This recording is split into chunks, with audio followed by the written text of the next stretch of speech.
Avis vascular centre మన దేశంలోనే the best varicose vein hospital. ఎవరి మాట వినకుండా పెళ్లి చేసుకున్నారు. అంటే చాలా మందికి నెల్లూరు లాంటి ఒక టౌన్ నుంచి ఒక జిల్లా నుంచి వస్తున్నప్పుడు ఈ ఇండస్ట్రీ మొహానికి రంగేసుకోవడం దీన్ని కూడా చిన్నగా మాట్లాడతారు. వీటన్నిటికి తోడు కష్టపడి కట్టుకున్న ఇల్లు అమ్మేసుకున్నారు. చుట్టూ ఉన్న వాళ్ళు ఈ పిల్లకి కరెక్ట్గా కుదిరింది, కావాల్సినట్టు జరిగింది, ఇలా అవ్వాల్సిందే అని శాపనార్థాలు పెట్టిన వాళ్ళు, కుళ్ళుకున్న వాళ్ళు లేరా? తిట్టారు. ఎప్పుడు అంటే మా అమ్మాయినంది, నేను చెప్పిన మాట ఈ రోజుల్లో నీకు ఇష్టం లేకుండా నాకు ఇష్టం లేకుండా పెళ్లి చేసుకున్నాం. ఆ తర్వాత ఆమెకేంటి, ఆమెకి ఎదిగే కొద్దీ ఈ స్ట్రగుల్స్ అన్నీ అవతల వాళ్ళకి, మన పేరెంట్స్కి ఎప్పుడు ఈ స్ట్రగుల్స్ మనకేంటి, పడేవాడికి ఏంటంటే ఈ బాధలని తెలుసు, చూసేవాడికి ఇవి ఫెయిల్యూర్స్ అని తెలుసు.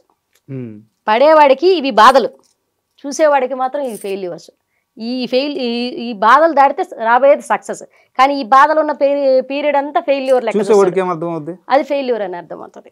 ఇది ఫెయిల్యూర్ అని అర్థం. కానీ ఇది వాస్తవానికి అది ఫెయిల్యూర్ కాదు. ఈ బాధలే రాటు తెలుస్తున్నాయి సక్సెస్ కోసం. ఎప్పుడు కూడా ఫెయిల్యూర్ని యాక్సెప్ట్ చేయనంత కాలం నువ్వు ఓడిపోయినట్టే లెక్క. నాదేంటి నెక్స్ట్ ఏంటి నెక్స్ట్ ఏంటి నెక్స్ట్ ఏంటి, అవును ఇందులో పోయింది, నెక్స్ట్ ఇంకో పని చేసుకుంటాము, ఇంకో 10 రూపాయలు వస్తుంది అంటే ఇప్పుడు వాళ్ళకి నచ్చిన వ్యక్తిని చేసుకున్నంత మాత్రాన నేను సక్సెస్ అయిపోయినట్టేనా? అతనికి బాధలు రావా? రేపు ఇదే బిడ్డ అక్కడ బుట్టి కాలిపోయి ఉండదా? మా ఇద్దరి మధ్య గొడవలు రావా? ఒక పర్సనే చేంజ్ అయ్యారు, అతని ఆర్థిక పరిస్థితులు బాగుంటాయి, రేపు అతనికి యాక్సిడెంట్ జరగదా, నాకు యాక్సిడెంట్, బాధలు చెప్పేమన్నా వస్తాయండి? లేకపోతే నాకు డబ్బున్నోడికి రాను అని ఏమన్నా రాసిపెట్టి ఎవరి చేతిలో ఉంటాయి? అంటే మీ పర్సనల్ లైఫ్ గురించి ఇంత డిస్కషన్ నేను ఎందుకు పెట్టాల్సి వచ్చిందంటే, నెల్లూరు నీరజ, నవ్వి సద్ది, కామెడీ చేసద్ది, ఈ యాంగిల్లో కూడా కేవలం కామెడీ చేసద్ది అని చెప్పి ఒక చిన్న చూపు ఉంది. లేదు, ఒకసారి కామెడీ అనే కాదు, నేను ఈ మధ్య అది చెరిపేయాలనే కమిటీ కుర్రాళ్ళని సినిమా చేసి చాలా మంచి క్యారెక్టర్ చేశాను. క్యారెక్టర్ ఆర్టిస్ట్గా షిఫ్ట్ అయ్యాను నేను కామెడీ ఎందుకు. సో అక్కడ సక్సెస్ అయ్యారు. బట్ నీరజ అంటే మీరు అనుకునే అతి సామాన్యమైన చిన్న స్థాయి కమెడియన్ కాదు. లైఫ్లో చాలా కష్టాలు దాటి, చాలా ఇబ్బందులను దాటి గట్టిగా నిలబడ్డ ఉమెన్, స్ట్రాంగ్ ఉమెన్ కూడా ఒకసారి సూసైడ్ అటెంప్ట్ కూడా చేశానండి నేను లైఫ్లో. ఎందుకు అంటే మా సుబ్బు గారికి నాకు ఒకనొక స్ట్రగుల్ పీరియడ్లో బాగా గొడవలు వచ్చేసాయి. ఆ పీరియడ్లో బాగా గొడవలు వచ్చాయి. ఆ టైంలో మా వారు కొంచెం అంటే ఆక్వర్డ్గా బిహేవ్ చేశాడనమాట. నేను అది తీసుకోలేకపోయాను. అంటే వెళ్తే ఉంటే ఉండు అంటే అతని మీద వచ్చి ఇబ్బందులు పడుతున్నాయి. నన్ను సానుకూలంగా మాట్లాడాల్సిన వ్యక్తి నన్ను కూడా ఇంకా బ్లేమ్ చేసిన మొదలు పెట్టాడు అండి. వెళ్తే మా అమ్మ వాళ్ళు ఇలా అంటున్నారు, వాళ్ళు ఇలా అంటున్నారు, అందరు ఇలా అంటున్నారు, ఈ సినిమా ఇండస్ట్రీకి వచ్చేసాము, ఎదగలేకపోతున్నాము, ఏంటి ఇలా ఉంది. 2 బిడ్డల చేతిలో ఉన్నారు. మా ఇద్దరికి గొడవలు వచ్చేసినాయి. గొడవలు వచ్చిన టైంలో ఉంటే పోతే నాకు సంబంధం లేదు.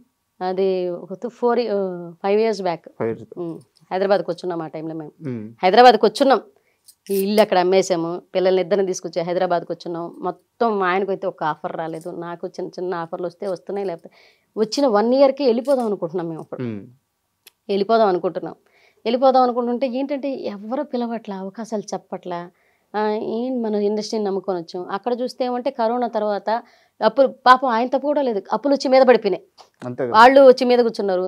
అక్కడ అప్పులు తీర్చేసినా కానీ మా దగ్గర బ్యాక్ బోన్గా డబ్బులు లేవు. మా అమ్మ వాళ్ళు అవమానిస్తున్నారు. ఇంకా బిడ్డలు ఏడ బతకలేని వాళ్ళు హైదరాబాద్కు పోయి బతకతారా? పల్లెటూరు ఏడ పని చేసుకునే దాని అన్నీ ఉంటాయి, అందరూ తెలిసిన వాళ్ళు ఉన్నాం, అందరి మధ్యన బతకలేని వాళ్ళు ఎక్కడో తెలియని హైదరాబాద్ సిటీలో మీరు మీ మొగుడు పిల్లలు ఇంట్లో చిన్న బిడ్డలను పడేసి మీరు బతకతారా అని చెప్పేసి మాట్లాడారనమాట. మాట్లాడిన ఆ టైంలో మా ఆయన కొంచెం ఇంట్లో గొడవలు జరిగాయి మా ఇద్దరికి. ఆ టైంలో నన్ను తిట్టడం వల్ల నాకు ఇగు దెబ్బతినింది, బాగా హట్ అయ్యాను అనమాట. అంటే ఇంతకాలం సపోర్ట్ చేసి ఇలా మాట్లాడే సుబ్బు నన్ను తిడుతున్నాడా అనేది తీసుకోలేకపోయాను నేను. అది తీసుకోలేక ఆ మనస్తత్వంతో సూసైడ్ అటెంప్ట్ చేసుకున్నాను. అంటే ఎలా చేశారు? నాకు హైపోథైరాయిడ్ ఉంది. బేబీని కన్న తర్వాత నాకు హైపోథైరాయిడ్, సెకండ్ బేబీని కన్న తర్వాత హైపోథైరాయిడ్ అటాక్ అయింది నాకు. ఆ ట్యాబ్లెట్లు ఉన్నాయి, ఒక 70 మాత్రలు ఉన్నాయి, ఎత్తి వేసేసుకున్నాను. విత్ ఇన్ సెకండ్స్లో ఎత్తి వేసేసుకుని కామ కూర్చున్నాను. మా అమ్మ వచ్చున్నారు అప్పుడు, మా అమ్మ కూడా తెలియదు. ఈ గొడవలు జరిగేటప్పుడు మా అమ్మ వచ్చున్నారు. మా అమ్మ వచ్చి మా ఇద్దరి మధ్య గొడవలు జరిగేటప్పుడు మా అమ్మ వచ్చింది ఇంటికి. ఇంటికి వచ్చింది ఆవిడేమంటే ఏంది మీరు రచ్చ 24 గంటలు గొడవలు వేసుకుంటున్నారని. మా ఆయన ఏదనంటే నాకేమండి మా ఆయన నన్ను అంటున్నాడే, మా సుబ్బు నన్ను అన్నాడే, తీసుకోలేకపోతున్నాను. తను నన్ను ఓదార్చట్లే. ఎప్పుడు జరిగేది ఏంటి, ఏదన్నా అన్నా కానీ ఓదారుస్తాడు, బుజ్జగిస్తాడు, వెళ్ళిపోతాడు. అది జరగట్లే. అంటే నన్ను నిజంగానే హెల్ప్ చేస్తున్నాడా అంటే నాకు ఇదే తీసుకోలేకపోతున్నాను. తీసుకోలేక ఈ ట్యాబ్లెట్లు వేసుకుని కామ కూర్చుంటే ఎందుకు డల్గా ఉన్నావు మా అమ్మకి ఏదో వెళ్తే బాత్రూంలో ట్యాబ్లెట్ బాక్స్ కనిపించింది. మా అమ్మ ఫోన్ చేసేసింది, ఈ పిల్ల సూసైడ్ అటెంప్ట్ చేసుకుందని. వితిన్ సెకండ్స్లో హాస్పిటల్ తీసుకెళ్ళి అప్పుడు యోధా వాళ్ళ ఫాదర్, అప్పుడు మా ఫ్యామిలీతో చాలా సన్నిహిత సంబంధాలు ఉన్నాయి అన్నకి. యోధా వాళ్ళ ఫాదర్ చందు అన్న. ఆ అన్న ఏంటంటే మా దగ్గర డబ్బులు లేవు, అన్నది ఆదరాబాద్ 30,000 కట్టే అన్న హాస్పిటల్లో. ధనరాజ్ అన్న, యోధా వాళ్ళ ఫాదర్, వీళ్ళంతా ఒక 2-3 తెలుసు. ఇప్పుడు ప్రపంచం మొత్తం తెలుస్తుందేమో. ఆ 2-3 హాస్పిటల్ తీసుకెళ్ళి మా ఆయన మేము ఒక 30,000 కట్టి హాస్పిటల్ అడ్మిట్ చేసి మొత్తం ఆ ట్యాబ్లెట్లన్నీ కక్కించి, అది హార్మోన్ ట్యాబ్లెట్స్ కరిగేదానికి ఒక 1/2 అవర్ పడుతుంది బాడీలో. అవి మిగతా ట్యాబ్లెట్ అయితే వెంటనే కరిగిపోతాయంట. ఇవి కరగడానికి సమయం తీసుకుంటుంది. ఒక 1/2 అవర్ తర్వాత మాత్రం మొత్తం కళ్ళల్లోంచి ముక్కులోంచి ఎక్కడ పడితే అక్కడ హార్మోన్ ట్యాబ్లెట్ కాబట్టి మొత్తం పేగులు పేలడం ఇలాంటివి, బ్లడ్ బయటకు రావడం ఇలాంటివి జరుగుతాయంట. అవి జరగక ముందే 10 నిమిషాలే హాస్పిటల్ తీసుకెళ్ళడం, మొత్తం క్లీన్ చేయడం అదంతా జరిగిందనమాట. నడిచింది అదొక సమయం, బ్యాడ్ టైం అది. సో ఈ రోజు ఇప్పుడు ఒక సక్సెస్ పాత్లో ఉన్నారు. ఆ రోజు ఆ డిసిషన్ తీసుకొని ఒక ఆ డిసిషన్ వల్ల ఏమన్నా అయి ఉంటే ఈరోజు సక్సెస్ చూసేవాళ్ళం కదా. అంటే మనం అంటాం, మనం ఏదన్నా వచ్చినప్పుడు ఎదుర్కోలేకపోవడం, ఆ సున్నితమైన మనస్సుతో ఉండడం వల్ల చావుని బేసేయడం. అంటే నాకు చావు దాకా వెళ్ళిన తర్వాత నాకు ఒకటి అనిపించిందండి, ఎప్పుడు కూడా మనం తీసుకునే నిర్ణయాలు క్షణిక ఆవేశం అనేది ఒకటి ఉంటుంది. ఆ క్షణిక ఆవేశాన్ని దాటలేకపోతే చాలా వాల్యుబుల్ లైఫ్ని కోల్పోతాం. క్షణిక ఆవేశాన్ని దాటలేకపోతే, మనకు వచ్చిన ఆవేశాన్నో కోపాన్నో దాన్ని దిగమింగుకోలేకపోతే చాలా వాల్యుబుల్ లైఫ్ పోతుంది అనమాట. తర్వాత నాకు అర్థమైంది, నేను బెడ్ ఎక్కిన తర్వాత నేనేమనుకున్నాను, శివయ్యానే బతికితే బాగుండు, శివయ్యానే బతికితే చేసేసాను, ఆవేశంలో చేశాను. ఇంత పెద్ద నా ఫీడింగ్ పాప, ఆ పాప పాల కోసం ఏడుస్తుంది. నాకు ఏం చెప్పాలో నాకు అర్థం కావట్లా. మా అమ్మ ఒప్పని కాళ్ళ దగ్గర కూర్చొని ఏడుస్తుంది. మా సుబ్బు మౌనంగా మా సుబ్బు కళ్ళల్లో ఎన్ని కనపడుతున్నాయి క్వశ్చన్ మార్కులు. ఏం చేస్తే ఇంత పెద్ద నిర్ణయం, ఎందుకు ఇంత పెద్ద పనిష్మెంట్ నా దగ్గర బెడ్ దగ్గరికి వచ్చి నా తల ముట్టుకొని ఇంత పెద్ద పనిష్మెంటా అని అన్నాడు. నాకు అసలు నా మాటకి నా కళ్ళలో టక పడిపోయినాయి. ఇంత పెద్ద పనిష్మెంట్ అని అన్నాడు. అంటే కరెక్టే కదా, ఇంత పెద్ద పనిష్మెంట్ ఎందుకు నీ సుబ్బుకి నన్ను అడిగాడు. అంటే నాకు అరే నేను తప్పు చేశాను, నేను బతకాలి అనుకుంటూనే ఉన్నాను. ఇట్లా బతికి ఆ 1.5 డే మాత్రం ఒక రకమైన, అంటే లేస్తే కూర్చుంటే లోపల నుంచి సెగొస్తుంది, కడుపులంతా పేగులంతా పొక్కిపోతున్న ఫీల్, చెవుల్లోంచి వేడిగా వచ్చేయడం, కళ్ళల్లోంచి నీళ్ళు గారిపోవడం. అప్పుడు ఎవరికి తెలియదు, ఎవరికి చెప్పుకోలేదనమాట. నేను ఈ ఆర్థిక ఇబ్బందులు, డబ్బులు లేవు మాకు. అప్పుడు అంత గొడవలు రాకపోవడం అంటే 5 రూపాయలు కూడా దొరకని పరిస్థితులు అండి. కరోనా తర్వాత డబ్బులు లేవు, డబ్బులు దొరకట్లేదు. ఈ పరిస్థితుల్లో హైదరాబాద్లో ఉన్నాము, ఎవరిని అడగలేకపోతాం. మాకు బాగా మొహమాటం, తెలియకుండా గొడవలు. తిండికి లేకపోయిన పరిస్థితులు కూడా మేము ఎవరిని అడగలేని పరిస్థితి.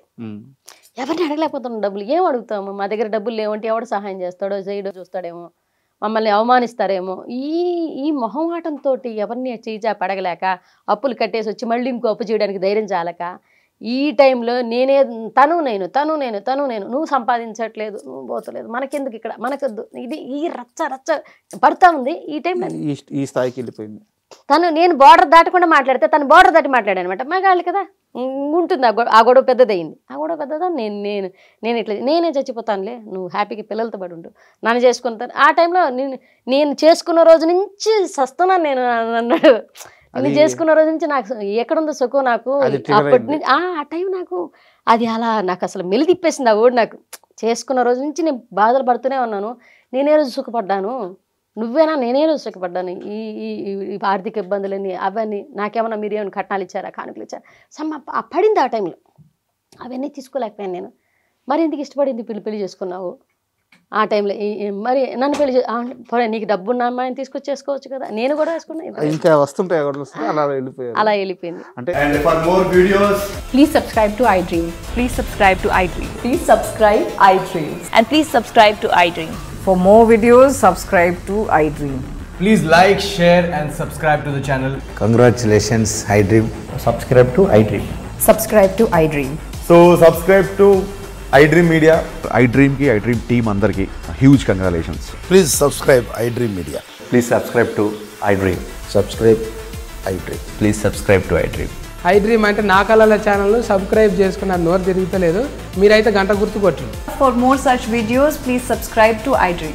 Subscribe to iDream. Please subscribe to iDream. Please subscribe iDream Media. Please do subscribe to iDream. Please subscribe to iDream Media. For best entertainment and information, please subscribe iDream. And don't forget to subscribe to iDream.